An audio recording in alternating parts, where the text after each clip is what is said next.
Coming up on New Day at Arirang. South Korea reports over 324,000 new COVID-19 infections as of 9 p.m. Tuesday.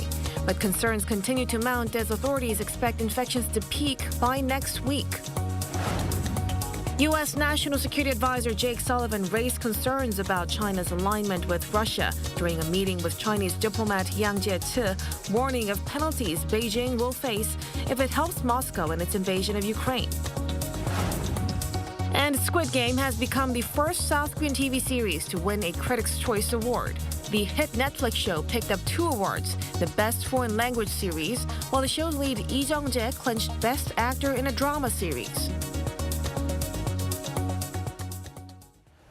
Hello and welcome to this Tuesday edition of New Day at Arirang. I'm Mark Broom. Thank you ever so much for joining us. And I'm Kim Mo-gan. It's 8 a.m. in Seoul, Korea, March 15th. And over the next hour, we'll take a look at the big news stories of the day and get expert insights on the issues facing Korea and the world. We are going to begin with the Omicron surge here in South Korea, with the virus spreading at a breakneck pace. The country is expected to see 4 straight days of daily infections in the 300,000 range. However, experts believe the peak of the surge may be on the horizon. For details, we have our Han Sung-woo here in the studio with us. Good morning, Sung-woo. Good morning. So let's start with a local tally. How many cases are we expecting for today? Well, Mo-gan, we'll be seeing another day in the 300,000s, possibly well over 330,000. Making that 4 days in a row since Saturday, when the nation saw its highest daily tally to date with nearly 400,000 cases.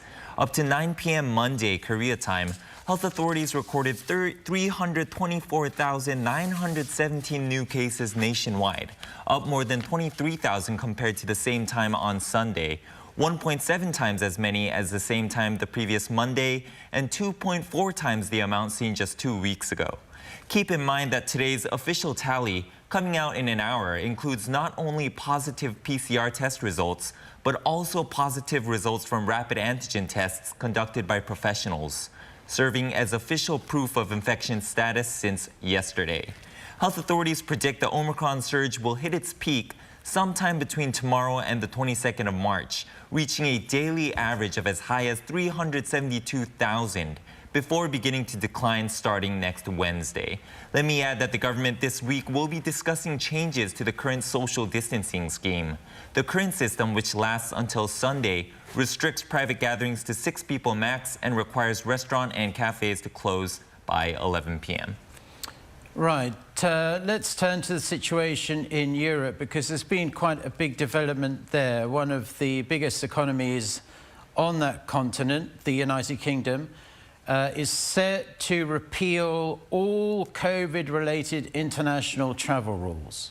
That's true, Mark. In a landmark moment for passenger travel and the aviation sector, the UK's Travel Secretary Grant Shapps announced on Monday local time that the UK will remove its remaining international travel restrictions in place for all passengers ahead of the Easter holidays. From Friday 4 a.m., the passenger locator form for arrivals into the UK, as well as COVID-19 screening tests for unvaccinated passengers, will be lifted, thus removing the need for them to take tests pre-departure and on day 2 post-arrival. Officials have credited the success of Britain's vaccine rollout as the main reason behind the easing. But to ensure public health is protected, they plan to reserve several emergency contingency measures that will enable swift and proportionate action to tackle any future harmful variants of COVID-19 entering the UK should the need arise. But Sung-woo, in contrast to that, Germany is contemplating on whether to extend virus curbs. Tell us more on that.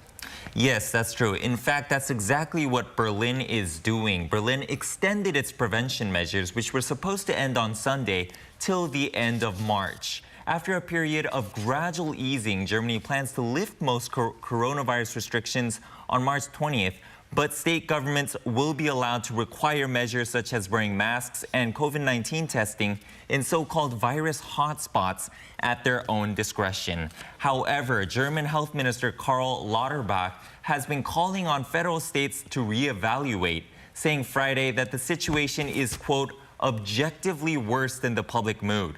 This came before the Robert Koch Institute released its latest data on Monday, which showed the country's nationwide 7-day occurrence of COVID-19 infections hit a new record of 1,543 per 100,000 inhabitants.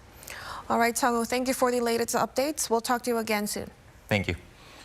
Thank you very much for that. Moving on to the rest of the day's news. Top officials from the United States and China have met in Rome to discuss Russia's ongoing invasion of Ukraine. During marathon talks in Italy on Monday, Washington warned Beijing that any support for Moscow's aggression against its southeastern neighbor will result in consequences. Yoon Suk-yeol reports. During an intense 7-hour meeting, Washington has expressed deep concerns over Beijing's alignment with Russia. U.S. National Security Advisor Jake Sullivan met with China's top diplomat Yang Jiechi on Monday to discuss a range of challenges, including Russia's ongoing war in Ukraine. At their meeting in Rome, Sullivan warned the top Chinese official that any support for Russia, even helping it avert global sanctions, would be costly. Shortly after their talks ended, the U.S. State Department said that the National Security Advisor and their delegation were direct about those concerns.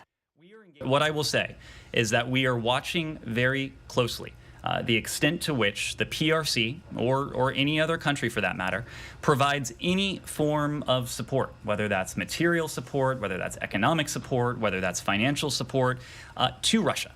Any such support from anywhere in the world would be of great concern to us. It would be of course, the greatest concern if a country like the PRC were to be doing that. This comes after reports that Russia requested military and financial assistance from China to support its ongoing war in Ukraine. Beijing, however, has denied this so far.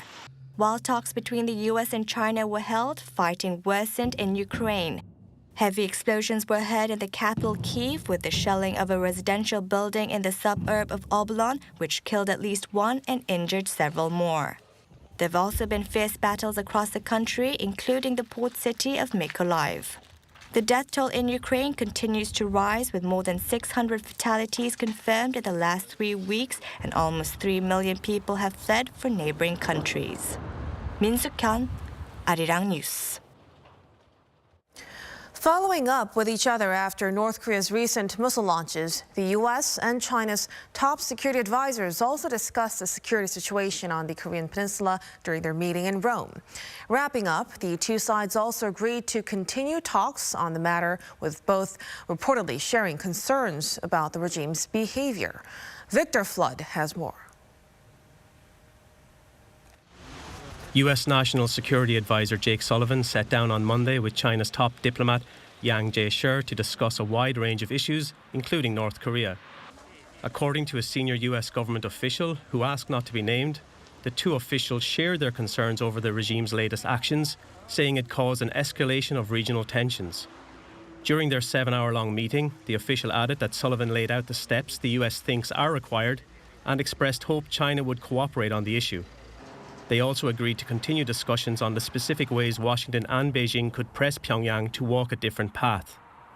The White House said earlier Monday that Sullivan and Yang were set to meet in Rome. The meeting coming as General Kenneth Wilsbach, commander of the U.S. Pacific Air Forces, said Washington is ready to respond to the North regarding its missile launches, that the U.S. believes are aimed at eventually testing a new ICBM. Answering questions on North Korea while addressing the Mitchell Institute for Aerospace Studies on Monday, Wilsbach said Seoul and Tokyo remain deeply concerned about the threats posed by the North. Victor Flood, Arirang News. South Korean President-elect Yoon Suk-yeol held a phone conversation on Monday with British Prime Minister Boris Johnson, during which the two exchanged their respective concerns over North Korea's nuclear missile programs, according to Downing Street. Johnson said that under Yoon's leadership, he looked forward to deepening Britain's relationship with South Korea. Johnson also expressed hope about beginning negotiations on an enhanced trade deal between South Korea and the UK.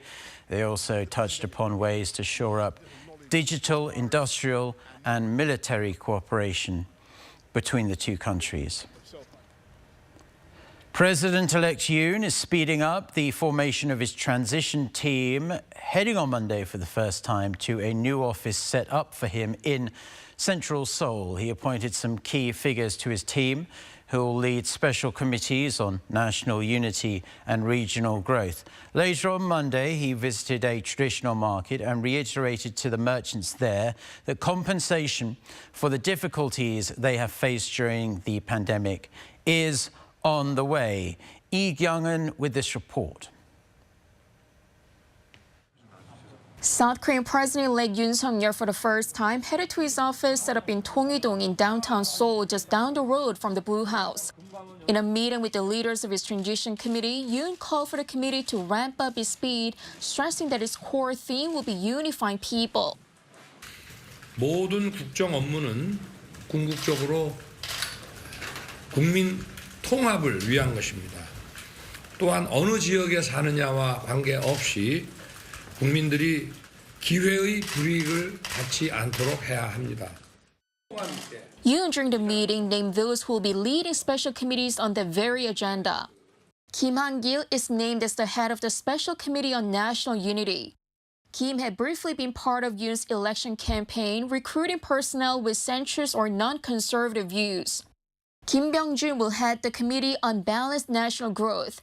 Kim, during the Roh Moo-hyun administration, had played a key role in planning making the central city of Sejong the administrative capital in an effort to balance out developments focused on Seoul. Their appointments come after Yoon named An Chol-soo, his candidacy merger partner, as the chair, Kwon Young-se as the vice chair, and Won Yu-ryong as the planning chief. During their first joint meeting, they vowed to do their best to make a successful administration. In a closed-door session, Yoon reportedly reiterated his vision to slim down the Blue House, getting rid of the office of Senior Secretary for Civil Affairs, often accused of secret probe. The Yoon administration could fill their role by reviving the Blue House Special Inspection Bureau and internal anti-corruption body. The president-elect has always been consistent on the idea that everyone is equal before the law. Reviving the anti-corruption body is to be discussed by the transition committee. Later in the afternoon, Yoon visited the nearby Namdaemun traditional market. He vowed small business owners hit by the pandemic will get the compensation he promised them during his election campaign, stressing the importance of the middle class in economic growth. Young-eun, Arirang News.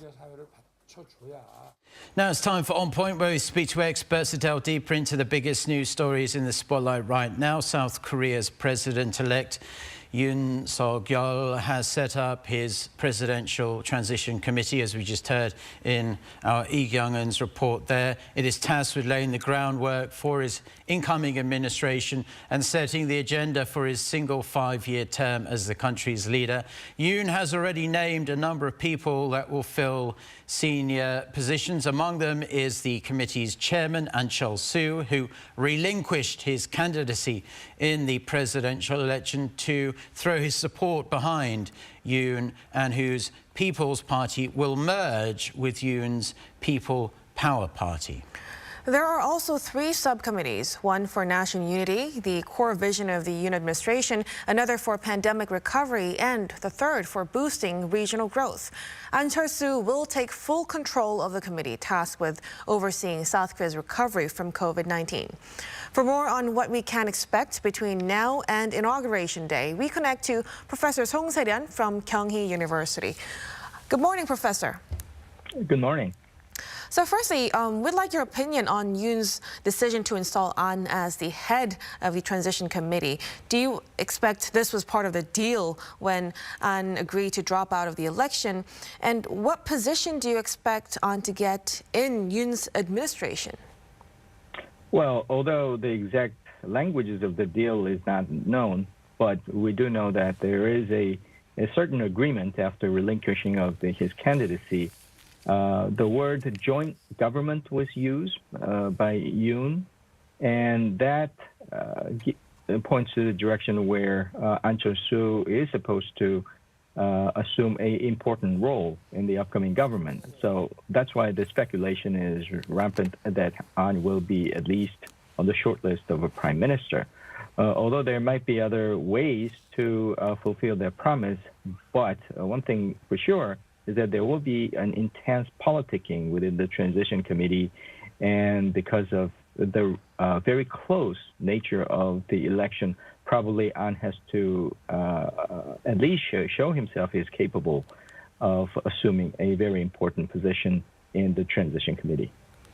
Yeah, I think the assumption is, considering he dropped out, that he would ask for a very high-level job within the administration. So people are musing that it possibly would be Prime Minister.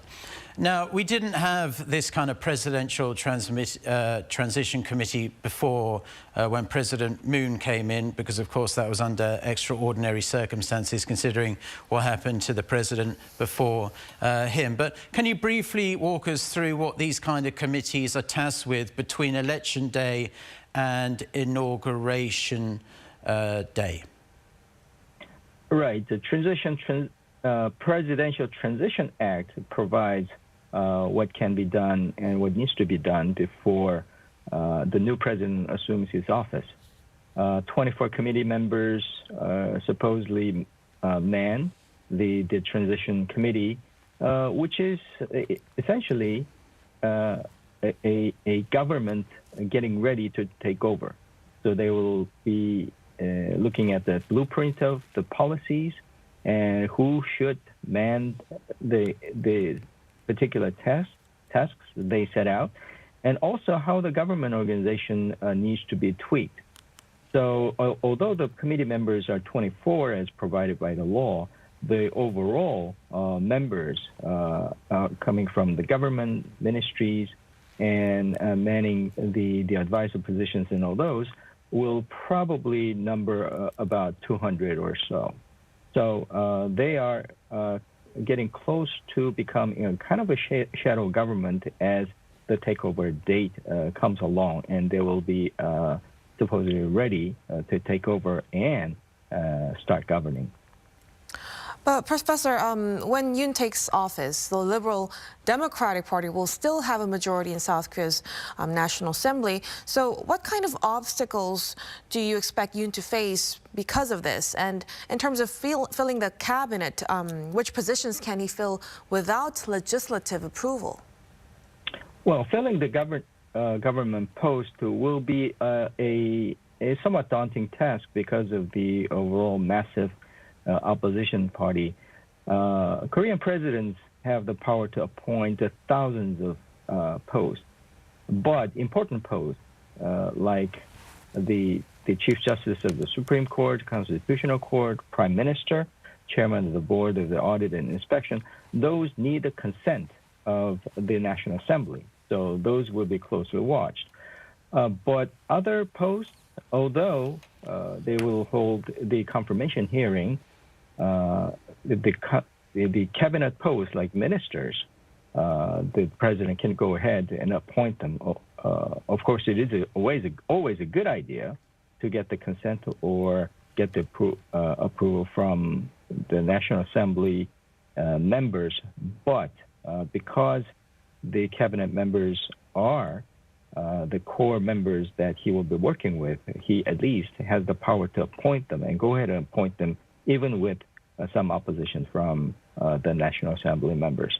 I think that the bigger picture is that because of the massive opposition party, the president, soon-to-be President Yoon, should, and as rightly so, focus on how to work well with the opposition, and that is reflected in one of the committees in the transition committee to focus on how to work well with the opposition.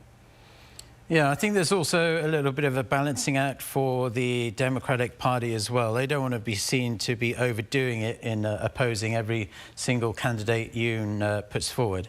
Yoon is really going to face a whole slew of really daunting international and domestic issues when he takes office in May. But I wanted to focus on domestic issues because the country is having a tough time right now. Which of his pledges do you think that he will want to prioritize in the early days of his presidency? And how successful of a president do you think he'll be? Well, that's a very difficult question, but we probably know what he will focus on because he will focus on key issues that were brought up in the campaigns, which are economy and also pandemic issues. And also, if you look at the committees that he named, we can see that there is a not only the pandemic issues, but national unity and also the regional development special committees. So those will be, I think, the focus. Whether he will be successful or not, that is a very difficult question.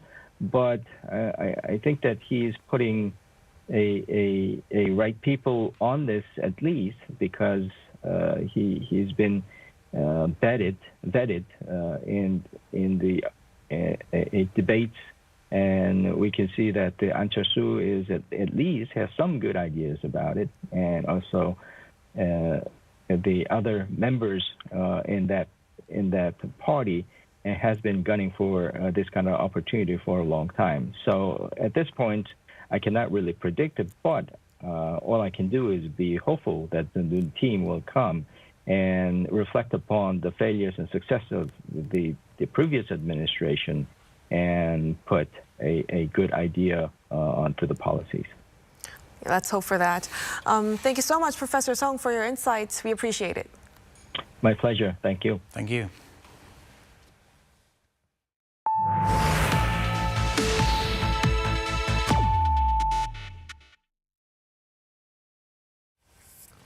Today, March 15th of 2022, marks the 10th anniversary of the South Korea-U.S. free trade deal. A decade in, Seoul and Washington are now closer trade partners than ever. Kim Sang-min with this report. A win-win deal could be how to describe the free trade agreement between South Korea and the U.S., which marks its 10th anniversary on Tuesday. Since the agreement took effect on March 15, 2012, the two sides have become key trading partners. Latest data shows the trade volume between Seoul and Washington soared over 66% to $169.1 billion last year from around $100 billion in 2011. Both sides benefited heavily from the deal. South Korea's trade surplus with the U.S. almost doubled to $22.7 billion in 2021 from $11.6 billion before the FTA. The trade balance has stayed in the black for the past 10 years. Cars, auto parts, semiconductors, computers, and petroleum products largely drove the surge, with South Korea's exports to the U.S. reaching almost $96 billion in 2021. For the U.S., the deal attracted almost 4 times more investment from Korea, with the accumulated investment over the past 10 years amounting to $113 billion. The U.S. is the top destination of South Korea's foreign direct investment, accounting for 25% of the total. The most notable investments made recently by South Korea include key strategic sectors like batteries, semiconductors, and electric vehicles. Experts say the investment could benefit both countries. For example, the battery industry is extremely competitive. South Korean firms can expand their market share more easily compared to their rivals by investing in the U.S. market jointly with the local firms. Semiconductors, too. Korean firms can benefit from U.S. technology by expanding their investment in the U.S. market, enjoying a win-win effect. And the overall benefit of the deal is being felt by Korean companies, too. Out of 150 Korean importers and exporters to the U.S., over 97% said the deal had a positive impact, mainly by helping them gain price competitiveness through the removal of tariffs. Some said the deal strengthened cooperative research and development between the two countries. While Seoul and Washington have come a long way, they still have more to achieve through the FTA. There could be more discussion between the two on newly emerging trade issues regarding the transition to the digital economy and carbon neutrality to upgrade the current form of FTA. The expert added that the continuous strengthening of the trade ties between the countries will also help them weather global uncertainties amid the U.S. China rivalry. Kim Sang-min, Arirang News. South Korea's import prices in February reached a roughly 9.5-year high. The Bank of Korea says the country's overall import prices index rose 3.5% last month compared to January. It's the second consecutive on-month rise, and when compared to the same period a year earlier, the number is up nearly 30%. The central bank attributed the spike to soaring global oil and raw material prices sparked by the war in Ukraine. South Korea's export prices last month rose 2.1% on month and more than 20% on year. Oil prices tumbled more than 5% on Monday to a near two-week low amid talks between Russia and Ukraine and further COVID-19 lockdown measures in China. West Texas Intermediate tumbled more than 8% at one point during trading, dipping under $100 a barrel before recovering some losses. Brent crude finished at just under $107 a barrel, down more than 5% for the day. Just a week ago, oil prices were at a high not seen since 2008, floating at between $130 to $140 a barrel.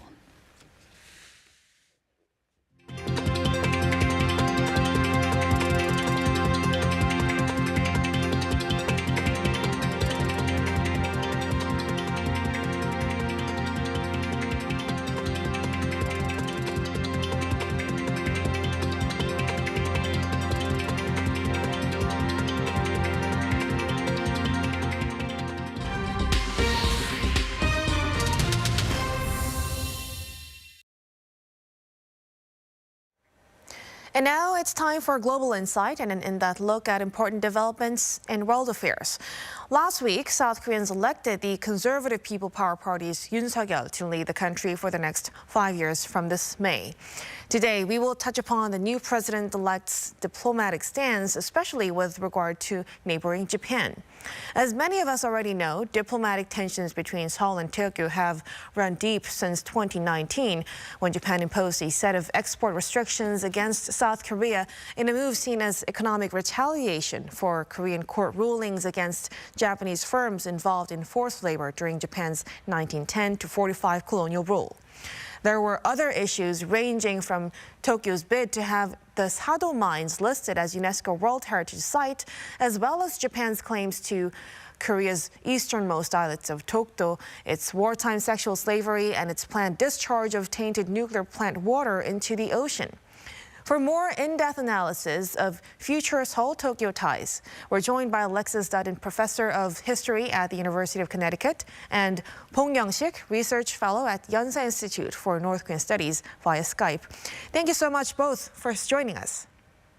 Thank you. Pleased to be here. So let's begin with Yoon's first press conference. Throughout his campaign and even after he was elected, Yoon Suk-yeol has stressed building a future-oriented relationship with Japan. So, Dr. Bong, what does Yoon exactly mean by future-oriented ties? There is a clear recognition in the remarks made by the President-elect Yoon Suk-yeol during the presidential election campaign trail and after he was officially elected to be the next president. The bilateral tie between Seoul and Tokyo is so strained that there should be immediate and effective restoration.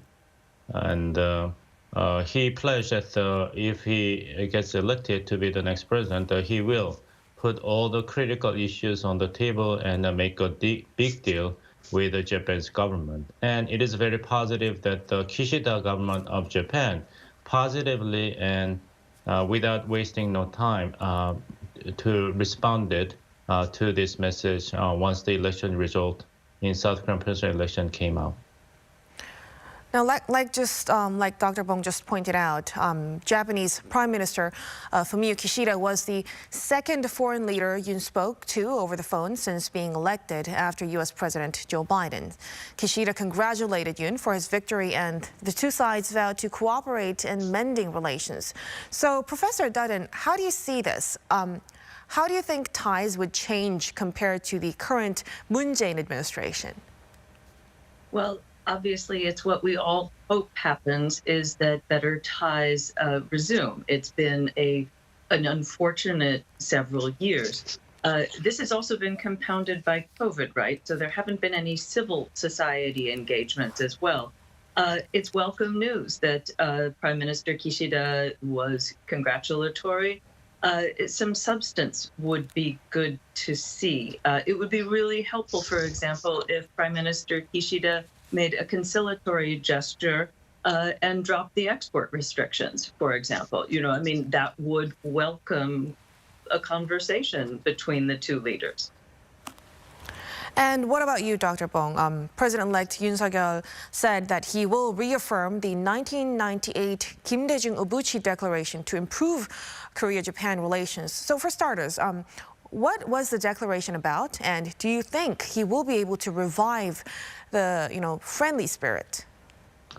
The 1998 Kim Dae-jung-Obuchi Joint Declaration was a landmark achievement by both leaderships and for both countries, which pledged to have the relationship of the two countries move forward for the future without being shackled by the shadow of the unfortunate past. So Yoon Suk-yeol, although he is coming from the conservative section of the Korean politics, is committed to emulating the successful example of the Kim Dae-jung-Obuchi Declaration led by progressive leadership of former President of South Korea, Kim Dae-jung. The challenge for President-elect Yoon Suk-yeol is that, unlike the case of President Kim Dae-jung, he is not going to enjoy strong support and understanding from his critics belong to the progressive sector of the Korean government. So he needs to lay out very strong and persuasive reasons and justifications to enter into pragmatic negotiations with the Japanese government, despite a very strong anti-Japanese sentiment in South Korean public. And he is going to face a very important local election on June 1st. So how to deal with the strong anti-Japanese sentiment and goal to win the local election in June as a first test case for his leadership is going to be a very important test for President-elect Yoon Suk-yeol. Well, so we will have to wait and see, but it's a known fact that he has a lot on his plate. But now to Professor Dutton, since more than 2 years have passed since the leaders of South Korea and Japan held a summit, President-elect Yoon said during his presidential debate that he would meet the U.S. president first, followed by the Japanese prime minister, Chinese president, and North Korean leader Kim Jong-un. So what do you think is the reasoning for ordering meetings this way, and when can you expect Yoon to actually meet Prime Minister Kishida? Well, it's an excellent question, and some of the conversation that's come up with Professor Bong as well, we're hearing echoes of the 1990s, right? Future-facing Kim Obuchi, and now we're back to the order of the traditional alliance, which is meet with Washington, meet with Japan, China, and then North Korea if you decide to. So in that sense, it's sort of back to the future. I don't think that's a bad thing necessarily, because I think what we all need to recognize, especially outside of Seoul-Tokyo nexus, is that especially in Washington, the only thing on people's minds right now is the crisis in Ukraine, is Russia's invasion. So meeting with Biden when he can makes sense. We had heard that President Biden was likely to try to go to Tokyo in late May. If that can happen, it would make logical sense for Biden to go to Seoul to show his equal support to South Korea. Even better would be to meet all three together. But who knows when this can happen? I do think, and I'll be very brief, I do think that while some viewers may disagree, at least many South Korean diplomats have tried very hard to reach out to Japanese counterparts during the Moon administration. And there is equal, Professor Bong just discussed the anti-Japanese sentiment in the South Korean populace. There is equal enmity in Japan. And so rushing off to meet in Seoul is not on anyone's minds in Japan. And so you've got these populations that need to be brought together by their leaders. And it would be very helpful if President Biden took a strong, helpful role in coordinating that. But Dr. Bong, Japan's current Prime Minister Fumio Kishida, who took office late last year, is seen as relatively dovish in the ruling Liberal Democratic Party. So some experts say he's currently being cautious as he could not risk political ramifications ahead of the parliament's upper house election in July. Do you think the Kishida administration will likely maintain its hardline, so-called hardline stance on Seoul until the election? And how can things change after the election? Well, Prime Minister Kishida was the foreign minister who actually personally involved in the joint declaration of the formal and irreversible end of the wartime conflict women's sex slavery by the Japanese military with his counterpart in 2015. But unfortunately, the agreement has been scrapped by South Korea. So Kishida leadership has every reason to maintain hardline policy based upon lack of mutual trust toward South Korean leadership. That has been the defining feature of Japan's approach to the Moon Jae-in government of South Korea. But at the same time, Kishida government has every reason to be pragmatic for the sake of winning the election you mentioned, as well as augmenting international standing of Japan. So I hope that there will be pragmatic elements emerging in next steps taken by the Kishida government of Japan toward the President-elect Yoon Suk-yeol, because this is a very rare but important opportunity made available to both sides. So what should be done? I agree with Professor Dutton that there should be a round of give and take.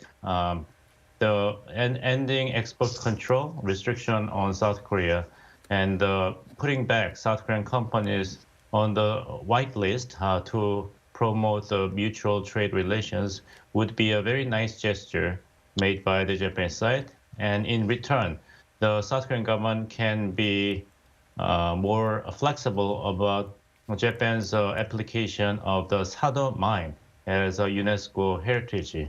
So if there be a good round of a give and take made by both sides, then the public atmosphere will be softened in favor of supporting the improvement of the strained bilateral relationship.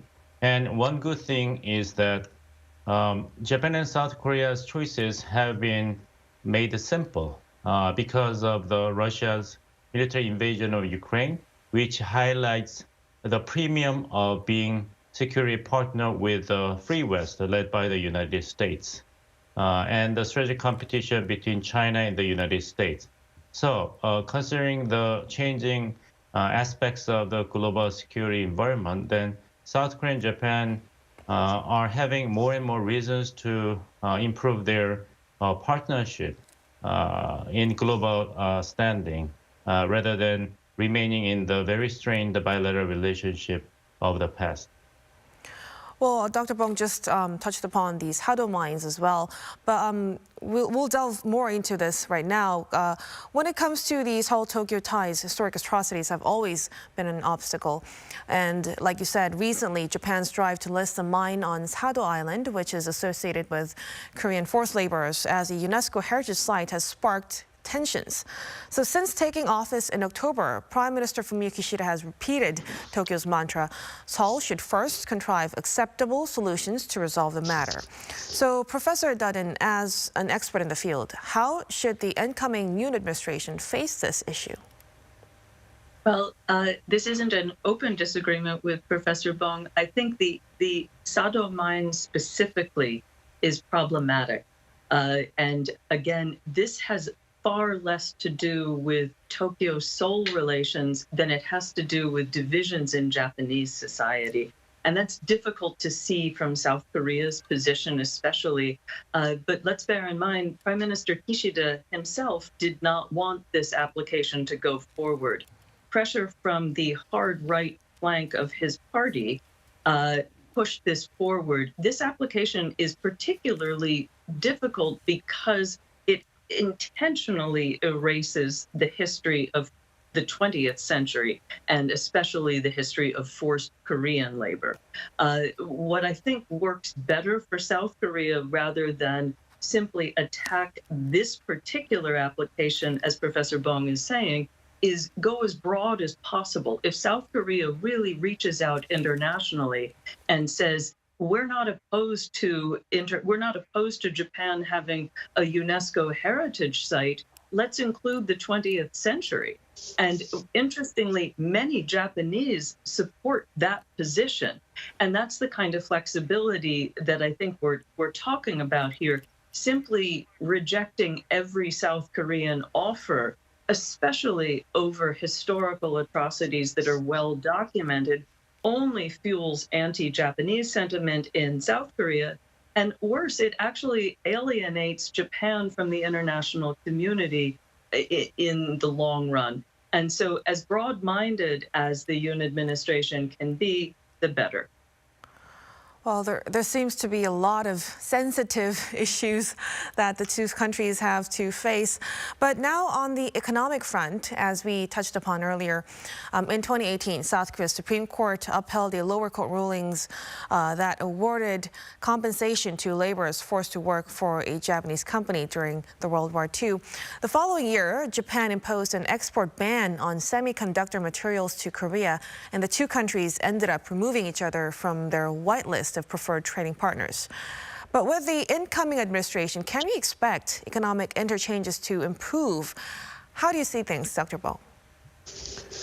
Well, at the end of the day, business is the trump card and the most important, business for both countries, for mutual and individual benefits of the country. So I believe that there is ample room for the leaderships on both sides to be pragmatic, to promote the mutual interest. And interesting phenomenon coming out of the very unfortunate situation in Ukraine and the rise of the tension between China and the United States is no longer possible, it is, to clearly separate politics and economics. It has been the guiding principle for South Korea's approach to China that we will do business mainly with China, but we're going to keep politics, independent from business, and we keep our close security partnership with the United States. Now, that balancing act has less and less place for South Korea, as clearly demonstrated by the West's response to Russia's military invasion of Ukraine. Now, economics go with national security, and South Korea not fulfilling its expected role as a global economic power and liberal democracy is going to hurt South Korea itself. Not because of the moral reasons and norms undermining substantive economic interest, but in order for countries like South Korea to protect their pragmatic business interests, they have to live up to the expectation as a free market economy and liberal democracies. In that regard, South Korea and Japan are in the same category. So I would say that there's ample room to maneuver together and cooperate with each other between South Korea and Japan in the long run, despite the task that the new leadership has to come up with a workable solution with regard to court decisions in favor of the plaintiffs. But by the way, lower courts of South Korea had a opposite ruling in favor of maintaining the basic content of the 1965 Normalization Treaty with Japan. Well, I'm afraid we will have to wrap up our discussion at this point. It was very interesting. I learned a lot, but we will have to wrap up. So I appreciate you both coming on, and thank you so much for your insights. Thank you.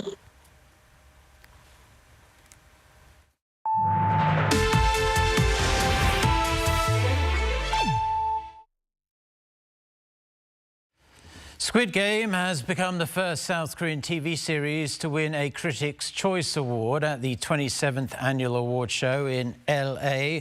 The hit Netflix show picked up 2 awards, Best Foreign Language Series, while the show's lead, Lee Jung-jae, clinched Best Actor in a Drama Series held by the Critics' Choice Association. The event honors the best movies and TV shows with awards selected by a group of around 500 entertainment journalists and critics. BTS made history at the 36th Japan Gold Disc Awards, bagging the most number of prizes for a foreign artist, non-Japanese artist, in a single year. The Recording Industry Association of Japan announced this year's winners on Monday based on record and video sales last year. BTS scooped 10 trophies in 9 categories, including Best Asian Artist and Album of the Year. The group has now broken its previous record set in 2021 when they won 8 awards. They also became the first to win Best Asian Artist for 4 years in a row. South Korea's largest fashion event, Seoul Fashion Week, will become the first in Asia to be featured on YouTube's official fashion channel. The Seoul Metropolitan Government said Monday that the channel, YouTube Fashion and Beauty, will upload relevant content from the event, which is in both in person and online from March 18th to the 23rd, and shows the latest trends for the coming fall and winter seasons. Previously, the channel, with around 1.5 million subscribers, mainly featured the 4 major fashion weeks: New York, London, Milan and Paris. The Seoul city government added the collaboration is largely due to growing global interest in Korean fashion.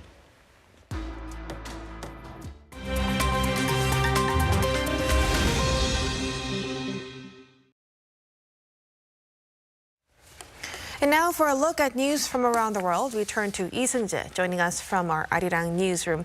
Good morning, SJ. Good morning to you guys.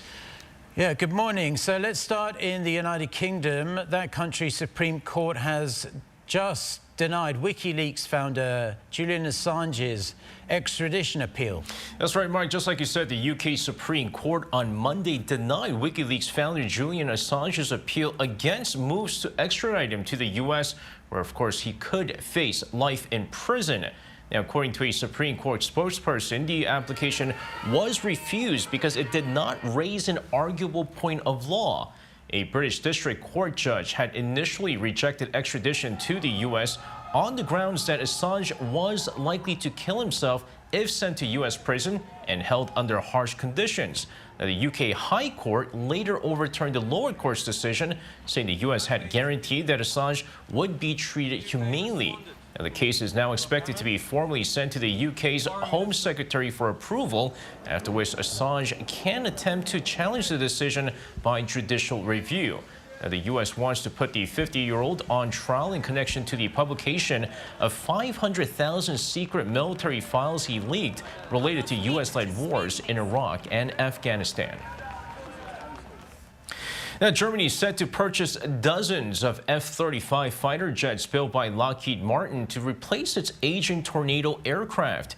Now, according to the German Defense Ministry, Berlin is aiming to buy up to 35 of the stealth jets. Currently, the Tornado is the only German jet capable of carrying U.S. nuclear bombs stored in Germany. However, with the jet being in use since the 1980s, Berlin is planning to phase it out between 2025 and 2030.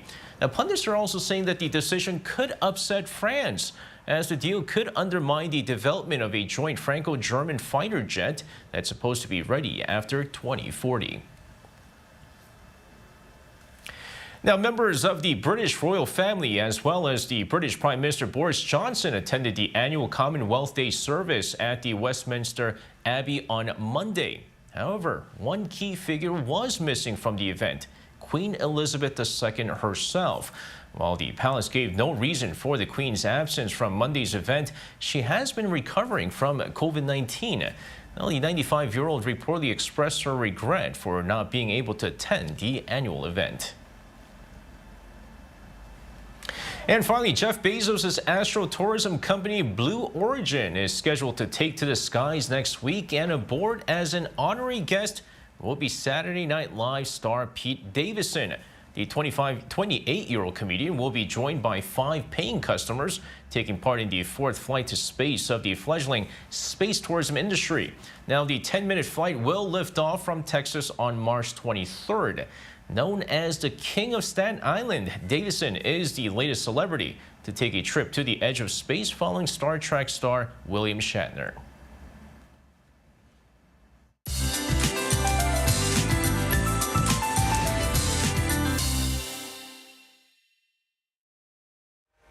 Good morning. Well, it's a cool start to the day again. I had to take up my winter coat again this morning.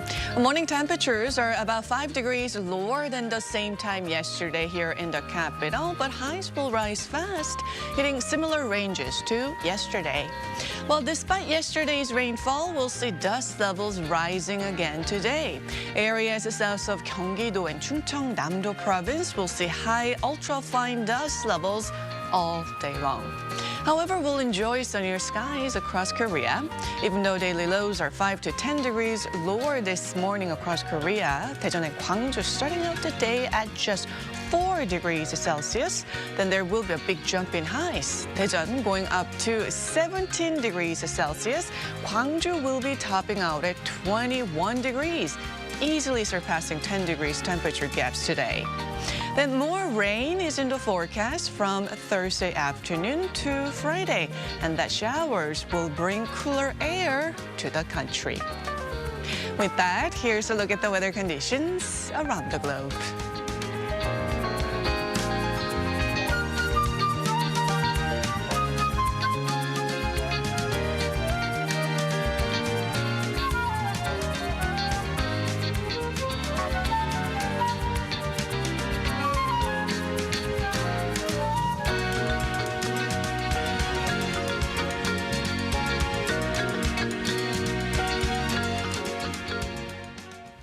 And that's all we have for now. Mark and I will be back for another episode of New Day at Arirang at 8 a.m. Korea time on Wednesday. I'm Kim Mo-gyan. And I'm Mark Broom. Have a wonderful rest of the day or night, wherever you're watching us in the world. And thank you, as always, for tuning in. Until next time, goodbye.